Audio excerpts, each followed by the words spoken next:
The phone buzzed against my thigh, a sharp vibration slicing through the quiet of my empty apartment.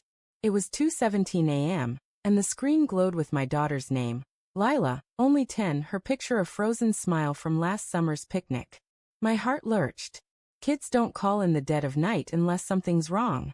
I answered, my voice thick with sleep and dread. Lila? Baby, what's going on? Her small, trembling voice crackled through. Daddy, they're yelling. I'm scared. Can you come get me? In the background I heard it, a man's voice low and venomous, then Sarah's sharp and breaking. Glass shattered. My ex-wife's new life was unraveling, and our daughter was caught in the blast. I grabbed my keys, the metal cold and jagged in my palm, and stumbled into the hallway, my pulse hammering. The drive to Sarah's house was 30 minutes across town, but every red light felt like a betrayal of its own. My mind churned, replaying the last 2 years. Sarah had left me for him. Elliot, the charming real estate guy with a slick smile and a leased BMW. She called our marriage stagnant, said I was too consumed by work, too distant. I'd begged her to stay, for Lila's sake, but she'd already chosen. Now Lila's frightened voice echoed in my skull, and I wondered what kind of man Elliot really was behind the polished facade. The streets were empty, slick with recent rain, reflecting streetlights in fractured, oily pools. My hands gripped the wheel, knuckles white, as memories clawed at me. The first red flag had been subtle. Sarah's late nights at work events, her phone angled away when she texted, her sudden interest in yoga classes she never attended. I'd rationalized it. Denial was easier than confronting the truth. Even after she left, I'd convinced myself she was happier, that Lila was safe. But the edge in her voice tonight, the crash of glass, it tore through that fragile lie. I pulled into Sarah's driveway, the house looming dark except for a single lit window. The air smelled of wet grass and something acrid, like spilled wine.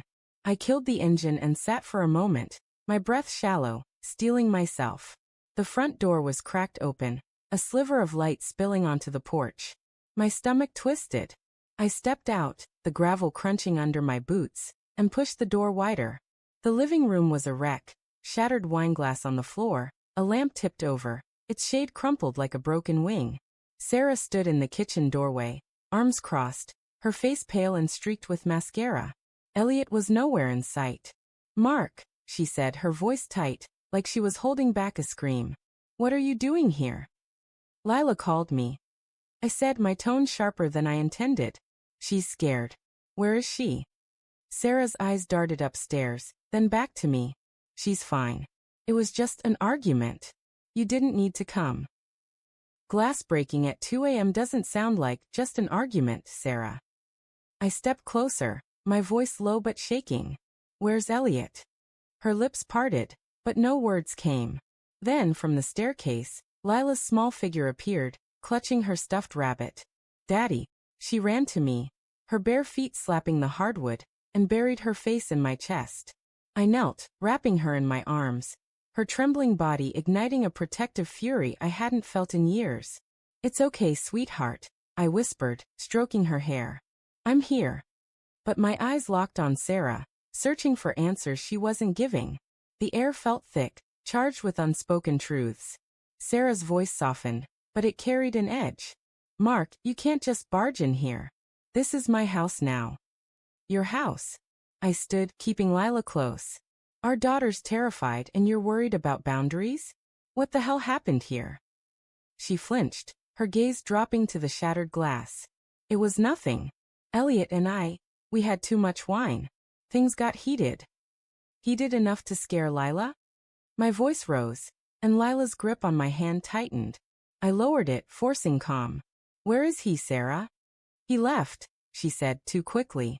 He's gone for the night. It's fine. But it wasn't fine. I saw it in her trembling hands, the way she avoided my eyes. I'd seen those signs before in the months before she left me. Guilt masquerading as defiance. I wanted to shake her, to demand the truth, but Lila was watching, her wide eyes darting between us. Let's get you to bed, kiddo, I said, guiding Lila upstairs.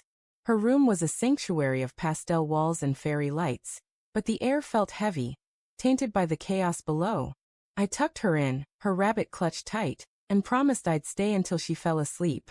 Her small hand lingered in mine, and I fought the urge to cry, not for me, but for her, caught in a world fracturing around her.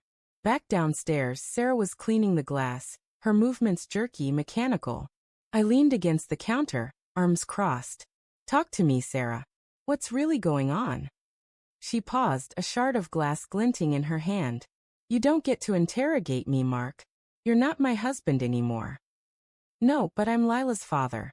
And I deserve to know if she's safe."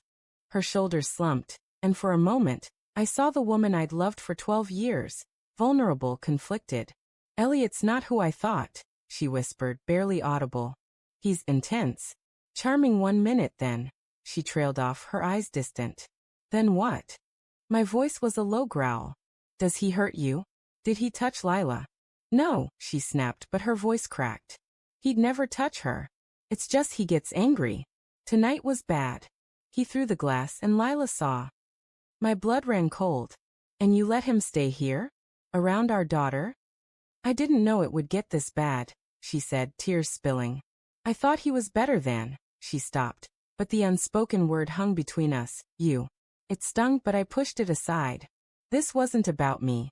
You need to get him out," I said, stepping closer. "For Lila's sake." Sarah laughed, a bitter, broken sound. "You think it's that simple? He pays half the rent. He's entwined in everything. I don't know how to untangle it." I wanted to scream, to tell her she'd chosen this mess, but the weight of her words stopped me. She was trapped, just as I'd been trapped by my own denial years ago. "You don't have to do it alone," I said, softer now. "But you have to do it. For her." She nodded, wiping her eyes, but the silence that followed was heavy with doubt. I glanced at the clock. 3:04 a.m. "I'm staying tonight," I said. "On the couch. For Lila." Sarah didn't argue. I settled on the lumpy sofa, the house creaking around me, and checked my phone. A text from an unknown number glowed on the screen. "You don't know the whole story, Mark. Ask her about the nights she still calls you." My breath caught. It had to be Elliot. The words were a blade, twisting in my gut. What did he mean? Had Sarah been lying to me, to him, to herself? I stared at the ceiling, the shadows shifting like ghosts. The betrayal wasn't just hers. It was a web, ensnaring us all. Lila's scared voice, Sarah's trembling hands, Elliot's cryptic text. They were pieces of a truth I wasn't sure I wanted to face. But for my daughter, I'd unravel it, no matter how much it hurt.